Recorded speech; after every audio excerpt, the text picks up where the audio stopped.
दोस्तों नमस्कार। पाकिस्तान और ईरान के बीच छिड़े विवाद के बीच एक खबर तो दबकर रह गई जो भारत के लिहाज से बेहद महत्वपूर्ण थी और यह ईरान से भी जुड़ी थी। दरअसल इस विवाद से कुछ घंटों पहले तक भारत के विदेश मंत्री एस जयशंकर ईरान की यात्रा पर थे। वे ईरान के राष्ट्रपति से मिले थे, विदेश मंत्री से भी मिले थे, साथ ही अन्य कई महत्वपूर्ण लोगों से उनकी मुलाकात हुई। साथ ही ईरान के सुप्रीम लीडर के सेक्रेटरी जो उनके प्रतिनिधि भी है, क्योंकि सुप्रीम लीडर की उम्र काफी ज्यादा है तो वह लोगों से ज्यादा मिलते नहीं हैं, तो उनके प्रतिनिधि के जरिए ही उनसे बात होती है, उनसे भी मुलाकात हुई। इससे आप अंदाजा लगा सकते हैं कि ये यात्रा कितनी महत्वपूर्ण थी। लेकिन सभी इस यात्रा को पाकिस्तान पर हुई एयर स्ट्राइक से जोड़कर देख रहे हैं और इसमें भारत का हाथ बता रहे हैं। लेकिन हमारे विदेश मंत्री तो एक ऐसी डील करने गए थे जो सीधे पाकिस्तान तो क्या चीन को हिलाने वाली है,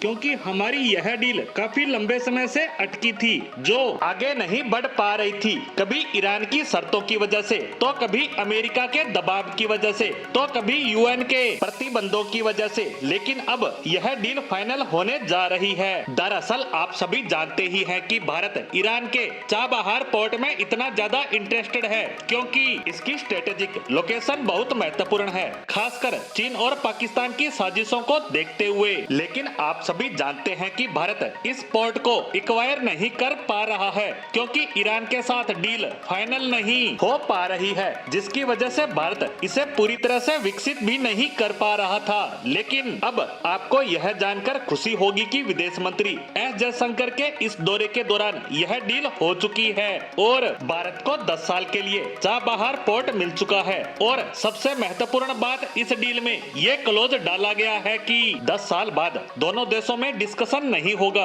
ईरान कोई नई शर्त नहीं रखेगा, किसी प्रकार के नए चार्जेज नहीं लगाएगा और यह डील एक्सटेंडेड हो जाएगी, जो कि एक मास्टर स्ट्रोक माना जा रहा है। लेकिन अचानक से ईरान यह डील करने को क्यों तैयार हुआ, तो आपको याद होगा एस जयशंकर कुछ दिनों पहले रूस गए थे। उसके बाद पीएम मोदी ने राष्ट्रपति पुतिन से बात की थी और उसके बाद हमारे विदेश मंत्री जी का यह ईरान का दौरा हुआ है। अगर आप अब भी नहीं समझे तो बता दूं कि जब भारत, अमेरिका, सऊदी और यूएई ने मिलकर मिडिल ईस्ट कॉरिडोर बनाने की घोषणा की थी, जिसके तहत हम एक अलग रूट बनाएंगे जो भारत से यूएई तक समुद्री रास्ते से जाएगा, वहां से रेल के जरिए इजराइल तक पहुंचा जाएगा और वहां से एक बार फिर से समुद्री रास्ते से यूरोप तक पहुंचा जाएगा। यह कॉरिडोर ईरान और रूस के लिए बड़ा खतरा था क्योंकि कुछ साल पहले इन्होंने भारत के साथ मिलकर नॉर्थ साउथ ट्रांसपोर्ट कॉरिडोर बनाने की घोषणा की थी, जिसके तहत ईरान